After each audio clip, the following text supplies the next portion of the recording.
My name is Kevin Hayes. I've been on Motability Scheme for over 21 years. All my cars before have all been petrol.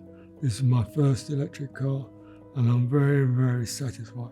The reason I got it is to do something for the environment. The installation of my charger was very easy.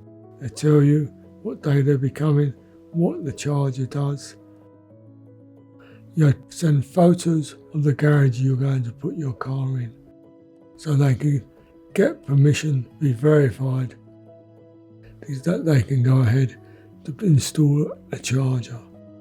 I had two men that come and put the safety switch by the meters near my garage, drilled a hole in the concrete to lay the electric piping in and connected it inside, all safely and correctly.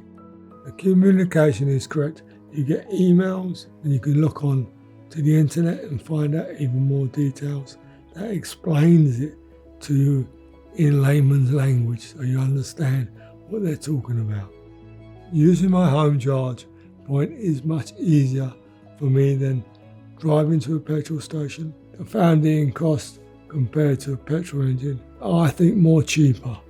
I can switch it on when I wish to, anytime, 24/7, and I've got control on my iPhone and my iPad.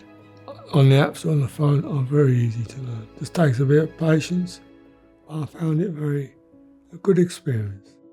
Other people on Motability Scheme, the next car I would highly recommend to get an electric car. It gives you more confidence in knowing you're doing something for yourself and the world.